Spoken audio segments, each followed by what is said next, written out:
Hello, my dear friends, and welcome again on the Info Club channel. This is Yunus speaking, and in today's video, we're gonna speak about the latest update, which is coming from the front line of Zaporizhia, and also the latest update from northern Bakhmut, and also the latest update from Kupiansk and Liman area. So before starting the video, please make sure to like and subscribe that you can receive the most important updates about the Russian-Ukrainian war. And of course, I would be so thankful for your support.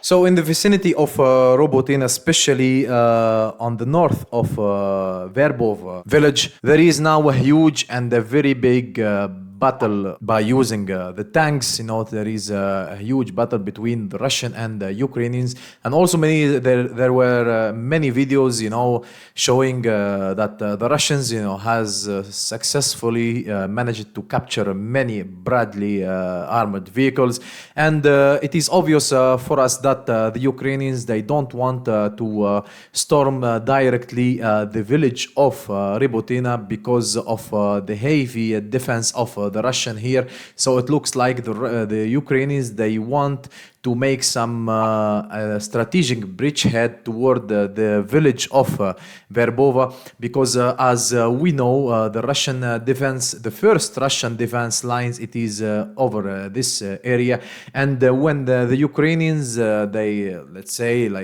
succeed to capture Verbona, they will swift them direction and to attack the Russian defenses from the rear. And also there is other important strategic plan for the Ukrainians, is that after capturing the village of Verbove, they can directly swift them direction to heading the strategic city of Tokmak.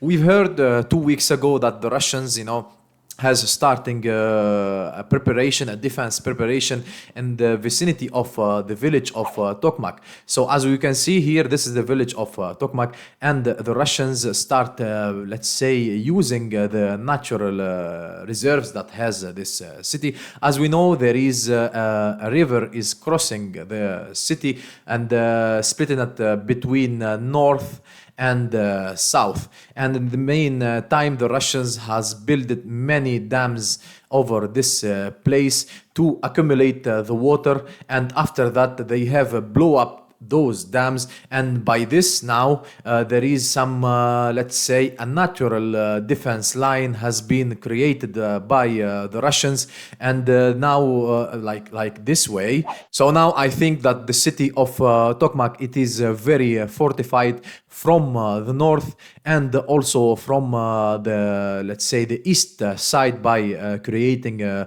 water barrier between the city of Tokmak and the rest of the other fields.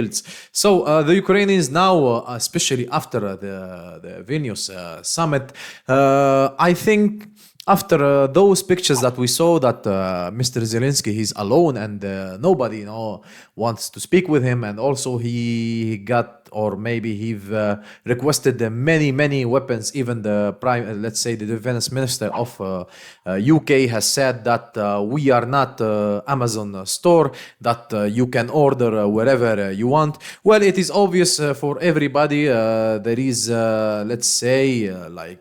Ukraine is angry, and especially Zelensky and his government are angry because the NATO did not set a timeline for in order to Ukraine joining the NATO. But we don't know, in the under the table or behind the cameras, maybe Zelensky has received some kind of promises, and they did not mention this on the media. And we have seen a lot of Russian trolls, especially on the Telegram, that they are happy that Ukraine did not receive any promises to join the NATO. But we don't know exactly what has been happening exactly in the summit. So we need to wait. In the future days, we will know exactly what is gonna happen, especially on the front line, because even the French president, Emmanuel Macron, has announced that France will give some long-range rocket systems to Ukraine, same like Scalp, and also United States has announced to give many cluster bombs. Well, according even to the United States state speakers, who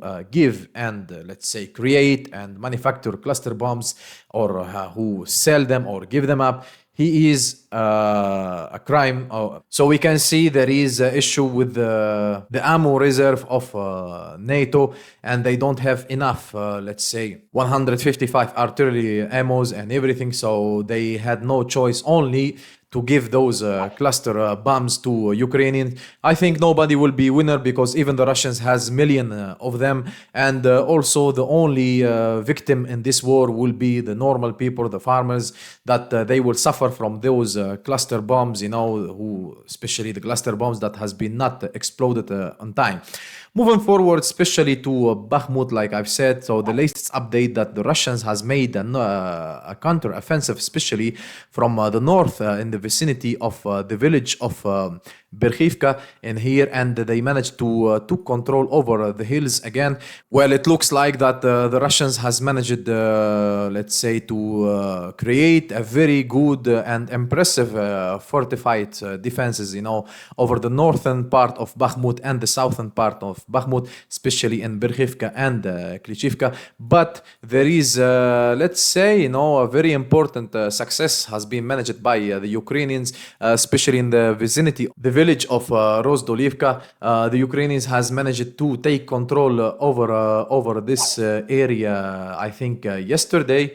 And today also there is many heavy clashes, over this area. It is dangerous for the Russians, because if the Ukrainians manage to stabilize, or let's say establish a full control over this area, so the Russian army, who is like positioned in the Solidar area, will be threatened by the Ukrainian attack. And it looks like the Ukrainians has found some kind of a weak point through the Russian defense line, and they have managed to take control over this very big, let's say, a big chunk of land. Well, we need to wait, because the latest reports said that the Russians started a counter-offensive over this area, and there is many heavy clashes. I think that the Russians, they will take control, or they will take back this area soon, maybe after 2 or 3 days, but we need to wait that after that we can update our map.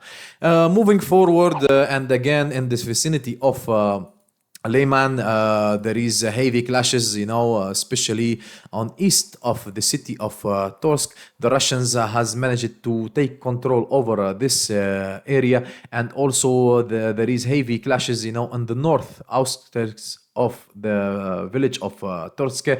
Well, it is obvious for us that the Russians' plan is to establish a control over, let's say, the forest area before heading directly to the strategic city of Liman.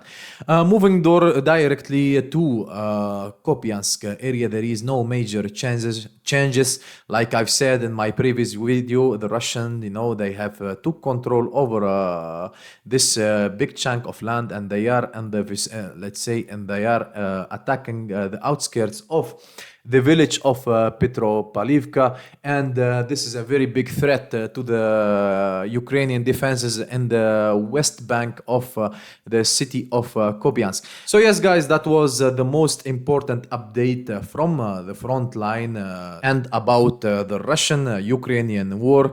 Again, guys, thank you very much for choosing to watch this video, and again, I would be so thankful for your support by subscribing and liking this video, and I wish for everybody an amazing evening. Bye bye.